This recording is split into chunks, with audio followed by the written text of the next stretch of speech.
I'm Reed, just a normal 27-year-old guy talking about building wealth and getting your life together in your 20s. What is going on, everyone? So listen up. If you are still grinding away, thinking that a bigger paycheck or a flashier car is going to solve all your problems, then you need to stop right now. Because let me tell you, most ordinary people will never get rich by just chasing a higher salary. That is not how the game is played. You know, I have been thinking a lot about this lately, especially as I try to take control of my own finances and really build a solid financial future for myself. We are all trying to figure out our career paths and how we want to progress through. I do not have a script for this video, so buckle up because I might go off on a few tangents, but it is all for a good cause. It is about getting into finance, trying to make a lot of money, and wanting to be successful. But the real question is, why are we doing this? Right? Like, usually the first step to getting control of your financial future, before you even think about creating a budget or cutting expenses, is figuring out your goal. What are you aiming for? What are you going to do when you reach that goal? And why are you even doing it in the first place? I have been sifting through financial YouTube, looking at all these different ways of making money, passive income strategies. And you know what? You come across two very distinct types of people. On one side, you have the people who seem super relaxed, super chill. They do not flash their wealth in your face. They are not trying to catch your eye with, look at this, look at that, look at me. It is more like, hey, I am building financial freedom. I am building a financial future for my family, for my kids. I am at peace. These are the people who are in a financial spot where they can do the things they love, and they are genuinely happy. Those are the people I look up to. Then there is the other half of YouTube, and they are all about, you should follow my financial advice, because I made this amount of money this year. I have this car and this car. I have this watch and this watch. I have this penthouse and this house. I am way richer than you, so you should just shut up and listen to me. And especially in my age group, that 18 to 24, 25 to 30 age group, I see so many people gravitate towards that type.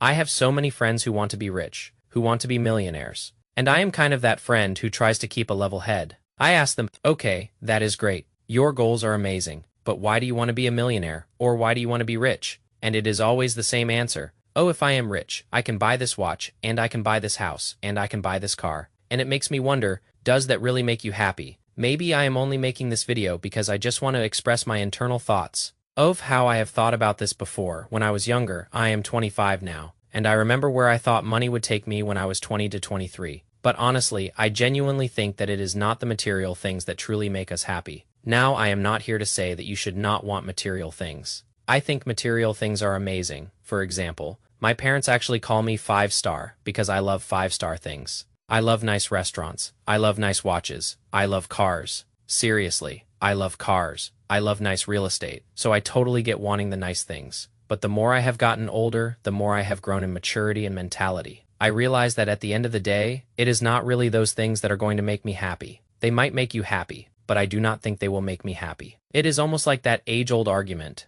Does money buy happiness? I think money buys experiences. And I think experiences can make you happy. But I do not think money truly buys your happiness. It can definitely get you towards a happier lifestyle or a happier place. But I do not think it is going to actually make you happy. Let me tell you a story. This was recent. Like 6 months to a year ago, I have been working remotely for a while, and I had some free time on my hands, so I reached out to my buddy. He is an automotive detailer, and he is legit, a super good automotive detailer. I have never seen someone who can clean cars better than him. You know how dealerships have their own detailing bay, and they usually scratch every car and they suck. Well, he is the guy who had contracts with dealerships, where he would work on the really, really nice cars. So the dealerships he had contracts with were like Porsche, McLaren, Ferrari, crazy contracts with these dealerships, and I reached out to him one day. I was like, dude, I love cars, sign me up, if you need help, I am there. And he was like, bro, tomorrow meet me here, we are going to start cleaning cars,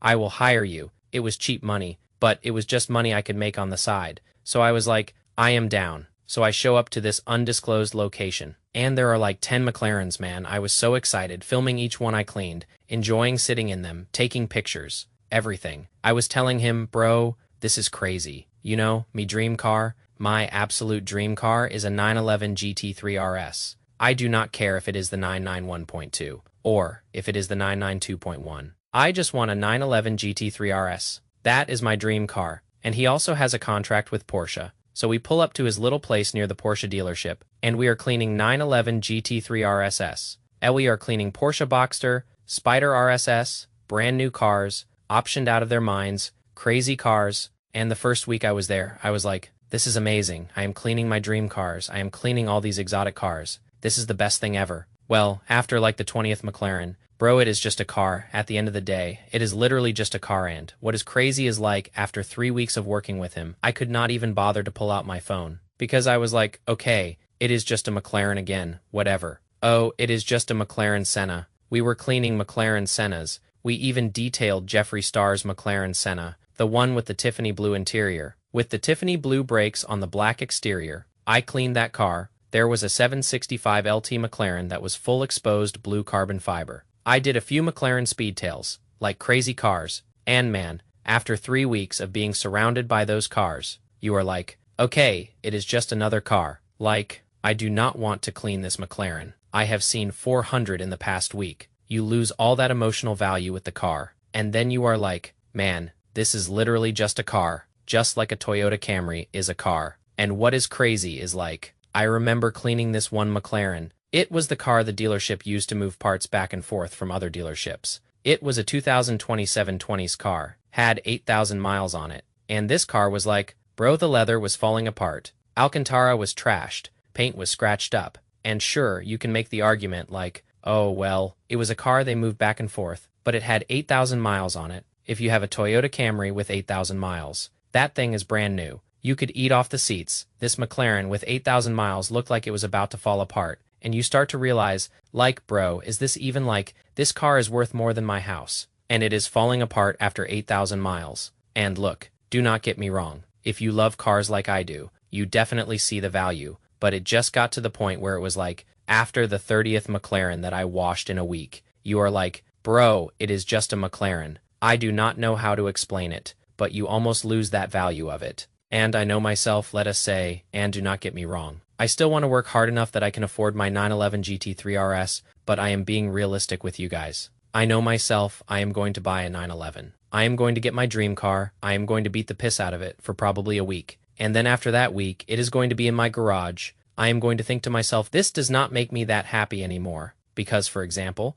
I had a BMW that I did a big turbo on. It was a 2017 340i. I had air suspension, big turbo, fully built, and once that car was fully done being built, I was like, okay, what is next? And then after I sold it, I got a Tesla Model 3 Performance because I wanted something super fast off the line. After I had did like 20 launch controls into it, I was like, okay, what is next? Because you get to the point where you are like, you are always chasing something when you put material value over everything else. You are always chasing the next thing. You are always chasing the next car. You are always chasing the next watch. I feel like a lot of these people who put material things over everything else, 9 times out of 10 they are more sad and depressed than the people who do not. And I am not saying everyone is, but it is hard to like. I see so many guys who are these millionaires, and you can tell they are just not happy because they are always chasing the next thing. It is never enough, like the $60,000 watch and the $500,000 car. They buy it, but they have lost their touch of what money actually means, and what money can do for them, and they just want to put on this persona of, I am rich, and I have all these things going for me, and they lose that value, and they always just chase the next thing. We see it all the time with millionaires, or Hollywood people, or superstar athletes, where it is like these guys are depressed, you know? And it is like, bro, how are these guys depressed when they are millionaires? But it is because they are putting the wrong things first. They are not putting the right things that are going to make them happy as their foundation. They are putting materialistic items as their foundation. And that is not something you can build upon. For once you get that shoe you want, or that car you want, or you will get this look, you are thinking like, I am going to feel confident. I am going to feel successful. But like the high of it, it lasts like 24 hours. And then you are just like, okay, what is the next I can get? And I just came to realize that a lot of those materialistic things are just like filling. They are just filling space. They are not giving you any value, so I do not know. It is just something I have been thinking about a lot. So to kind of pivot, what makes you feel good? What is going to make you happy by getting financial freedom? It is not the getting the cars. And it is not the getting the nice clothes. It is having that financial freedom to truly live how you want, and just to be stress-free. This world is filled with just stress and anxiety, and people fear mongering. And it is like the reason I want to be financially stable is to provide for the people I love and just to live a stress-free life. I personally find a lot of value in getting stronger, whether that is physically, mentally, or emotionally. I like solving problems. I really like working for the company I work for. They appreciate me. They like the work I do. They tell me all the time. They challenge me with new work. And I find a lot of joy in that. That makes me happy. Traveling is fun. I love traveling and creating new experiences. But even something as just like sitting in my backyard. I love sitting in my backyard under the sun by the pool and just chilling. I do not need crazy things to make me happy. Family makes me happy. I want one day, I want a family of my own, be able to provide for them. And I feel like you realize that there comes a certain point in life. I feel like for most people where you go down two paths, you realize that life is really not about the material wins.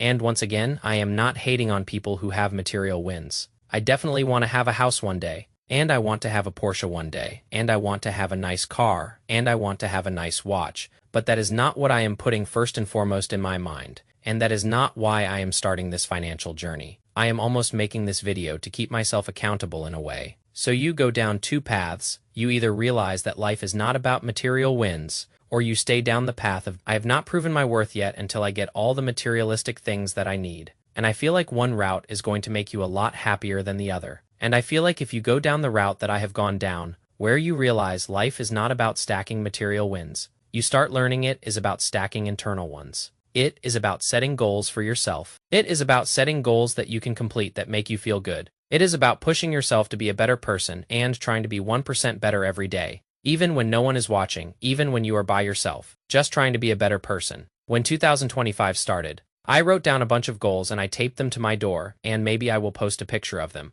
But I taped them to my door, so every time I walk out of my door I can see those goals. So it is just one of those things where I have been trying to just once again ask myself why I want to get into this financial journey, and I do not know if any of you can relate. I have a lot of friends my age who I talk to, and they all want to be crypto millionaires overnight, and they all want to be entrepreneurs, and that is great. I am not hating on anybody's goals, but like I said, I will ask them like, hey, why do you want to do that? And 9 times out of 10, it is always, oh, so I can buy this car, and oh, I want this watch, and I want this iced out AP, and I want all this fame, and I want people to know who I am. And I am not that friend who necessarily is like the killjoy where I am like, bro, you should not be focusing on that. I encourage my friends to get what they want, but at the end of the day, I know deep down inside that if they get that, it is not going to make them happy. And I feel like, I do not know if a lot of you think that same way, but it is like those materialistic things. I mean, they might create happiness for a minute or two,